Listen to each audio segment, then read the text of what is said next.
Assalamualaikum warahmatullahi wabarakatuh. Terima kasih kepada Bapak Ilham Afifi selaku dosen pengampu yang telah memberikan kesempatan kepada kami kelompok 2 untuk mempresentasikan proyek kewarganegaraan kami dengan tema kesadaran hukum mahasiswa Universitas Andalas. Sebelum memulai, ini daftar anggota kami yang telah berkontribusi dalam proyek ini. Kami akan memaparkan hasil diskusi dan penelitian kami yang dimulai dari latar belakang, rumusan masalah, hingga tujuan proyek. Presentasi ini akan dibawakan oleh masing-masing anggota sesuai pembagian. Kami harap presentasi ini dapat memberikan wawasan baru dan menjadi bahan diskusi yang konstruktif. Baiklah, saya akan menjelaskan hal apa saja yang melatar belakangi dari proyek ini. Meski kampus adalah lingkungan para akademisi, tetap saja terdapat banyak pelanggaran peraturan kampus maupun hukum. Penegakan hukum ini tidak terrealisasikan dengan baik. Dan bagaimana kesadaran hukum para mahasiswa sehingga masih banyak terjadinya bentuk pelanggaran hukum ini. Banyak sekali pelanggaran hukum yang kecil seperti tidak memakai helm, bonceng 3 saat mengendarai sepeda motor, dan banyak hal lainnya. Pada proyek ini, kami ingin mengetahui seberapa jauh kesadaran mahasiswa terhadap hukum. Dan selanjutnya ada rumusan masalah. Dari tema seberapa jauh kesadaran mahasiswa Universitas Andalas terhadap hukum, kami mengambil beberapa rumusan masalah. Yang pertama, apakah mahasiswa Universitas Andalas memahami hukum yang berlaku? Ini kami mensurvei apakah mahasiswa Universitas Andalas memahami hukum yang berlaku saat ini. Yang kedua, apa faktor-faktor yang mempengaruhi tingkat kesadaran hukum mahasiswa? Di sini, apa saja faktor-faktor yang mempengaruhi tingkat kesadaran hukum mahasiswa Universitas Andalas? Yang ketiga, bagaimana sikap mahasiswa terhadap penerapan hukum dalam kehidupan sehari-hari?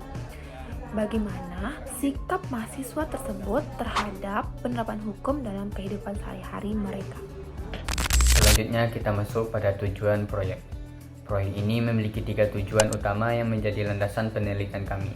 Pertama, untuk mengetahui sejauh mana mahasiswa Universitas Andalas memahami hukum yang berlaku. Hal ini penting karena pemahaman hukum menjadi langkah awal dalam menciptakan budaya taat hukum di lingkungan kampus. Kedua, untuk mengidentifikasi faktor-faktor yang memengaruhi tingkat kesadaran hukum mahasiswa. Kami percaya bahwa berbagai elemen seperti pendidikan, lingkungan sosial, dan budaya kampus sangat memengaruhi pola pikir dan perilaku hukum mereka. Ketiga, proyek ini bertujuan untuk memahami sikap mahasiswa terhadap penerapan hukum dalam kehidupan sehari-hari. Sikap ini mencerminkan seberapa jauh hukum dipahami dan dihargai oleh mereka, sebagai individu maupun bagian dari masyarakat. Dengan memahami semua aspek ini, kami berharap dapat memberikan kontribusi yang nyata dan meningkatkan kesadaran hukum, tidak hanya di lingkungan Universitas Andalas, tetapi juga dalam lingkup yang lebih luas. Proyek ini juga dirancang agar hasilnya mudah diakses dan dimanfaatkan oleh masyarakat luas, melalui media video dokumenter yang edukatif dan menarik. Dari latar belakang dan rumusan masalah tersebut, maka kelompok kami mengambil solusi yaitu membuat video dokumenter, di mana video dokumenter ini memuat wawancara pada pakar dan studi kasus. Video ini memuat macam-macam pelanggaran hukum yang dilakukan oleh mahasiswa dan solusi bagaimana cara meningkatkan kesadaran hukum. Dikarenakan mahasiswa adalah sosok akademisi, maka diharapkan mahasiswa adalah sosok utama yang menyebabkan kesadaran hukum di antara masyarakat bisa tinggi. Lalu video ini juga dibuat dengan tujuan bisa menarik perhatian dan mudah dipahami oleh khalayak ramai. Demikian dari saya, terima kasih. Dari atas, saya akan menjelaskan capaian nilai positif yang didapat dalam proyek kali ini. Yang pertama yakni dari kedua narasumber yang kami wawancarai, yakni seorang ahli hukum dan seorang penegak hukum, kami mendapatkan respon yang baik serta mereka sangat antusias dengan judul proyek yang kami angkat pada proyek kali ini. Yang kedua, kami mendapatkan wawasan baru dan hal-hal yang membantu kami dalam membuat video dokumenter dalam proyek ini. Yang ketiga yakni dalam judul yang kami angkat ini, kami mendapatkan banyak contoh yang relevan dan sesuai dengan judul kami ini di kehidupan sehari-hari, terutama di lingkungan Universitas Andalas dan sekitarnya. Baik, sekian dari saya. Hasil dari penelitian kami menunjukkan bahwa kesadaran hukum di kalangan mahasiswa masih rendah, yang cenderung muncul hanya jika dipicu oleh upaya preventif dari penegak hukum. Hal ini mengindikasikan bahwa pemahaman tentang pentingnya hukum belum sepenuhnya dipahami oleh mahasiswa. Kesadaran hukum yang tinggi sangat mempengaruhi efektivitas penegakan hukum di masyarakat. Oleh karena itu, perlu adanya upaya yang lebih intensif melalui pendidikan hukum yang terintegrasi, penyuluhan hukum, dan kolaborasi antara lembaga penegak hukum dengan perguruan tinggi untuk meningkatkan kesadaran mahasiswa akan hukum. Dengan demikian diharapkan tercipta masyarakat yang lebih taat hukum dan mendukung penegakan hukum secara lebih efektif. Baik, selanjutnya saya akan menjelaskan faktor pendukung dari berjalannya proyek kami. Pertama, kelompok yang terdiri dari 11 anggota ini dapat membangun komunikasi yang baik sehingga mudah dalam berkoordinasi. Yang kedua, 10 dari 11 anggota kelompok merupakan mahasiswa jurusan hukum sehingga pemilihan tema kesadaran hukum sangat tepat untuk dibedah dalam proyek kali ini. Yang ketiga, salah satu dari 11 anggota merupakan seseorang yang terampil dalam pembuatan video sehingga video kami bukan hanya sekedar video tetapi video yang disusun dengan instrumen yang menarik. Yang keempat, waktu diberikan oleh dosen itu sangat luas dan maksimal sehingga apabila ada bentrok jadwal kami dapat menganulirnya. Baik, saya akan menjelaskan mengenai kendala-kendala apa saja yang kami hadapi ketika melakukan proyek ini.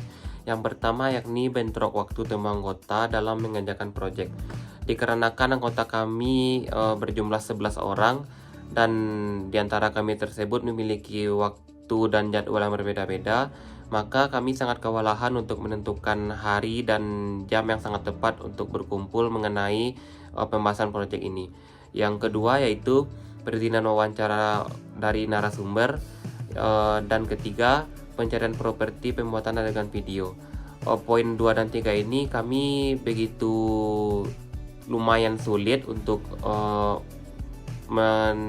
menemukan perizinan atau membuat perizinan wawancara dengan narasumber, serta kami sangat terbatas akan properti pembuatan adegan video.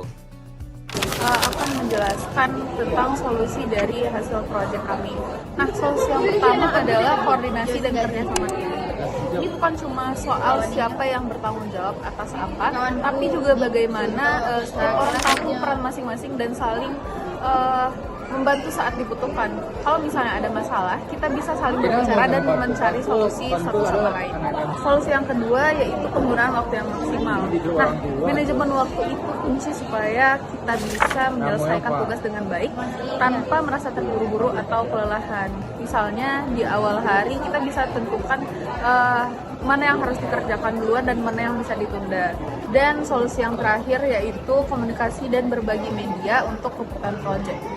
Dengan cara ini, semua anggota bisa mengakses dan melihat progres proyek dengan mudah tanpa perlu bertanya-tanya atau bingung satu sama lain. Yang terpenting, komunikasi harus terbuka dan transparan supaya tidak ada yang merasa tertinggal. Berikutnya dalam dokumentasi dapat dilihat di foto pertama adalah ketika kami pertama kali mendiskusikan tentang proyek kami. Di sini kami menentukan judul, tema, dan tahap-tahap pelaksanaan proyek kami. Berikutnya pada foto kedua, kami mendiskusikan lebih lanjut tentang tema, judul, dan apa yang akan kami kerjakan di proyek ini. Begitu juga dengan foto ketiga dan keempat, di sini kami mendiskusikan lebih lanjut tentang pelaksanaan proyek kami. Dan di foto kelima, dapat dilihat ketika kami ke Polsek Pauh setelah mewawancarai Bribda di sana. Dan terakhir, ketika kami ke Fakultas Hukum untuk mewawancarai salah satu dosen hukum di sana. Pada tahap publikasi, YouTube digunakan sebagai salah satu saluran utama publikasi untuk menjangkau audiens yang lebih secara interaktif dan visual. Kami memproduksi video yang berdurasi lebih kurang 10 menit. Video tersebut sudah mencapai views lebih dari 100 dan memiliki like yang lebih dari 20. Dengan menggunakan YouTube sebagai platform utama publikasi, kami dapat menghadirkan informasi yang edukatif, interaktif, dan menarik, sekaligus menjangkau lebih banyak pihak yang dapat mengambil dari manfaat dari proyek kami. Terima kasih. Demikian presentasi dari kelompok kami mengenai kesadaran hukum mahasiswa Universitas Andalas. Kami berharap apa yang telah kami sampaikan dapat memberikan wawasan baru dan menjadi bahan diskusi yang bermanfaat. Terima kasih atas perhatian Bapak Ilham Afifi dan rekan-rekan semua. Kami terbuka untuk pertanyaan, saran, atau tanggapan terkait materi yang telah dipresentasikan. Wassalamualaikum warahmatullahi wabarakatuh.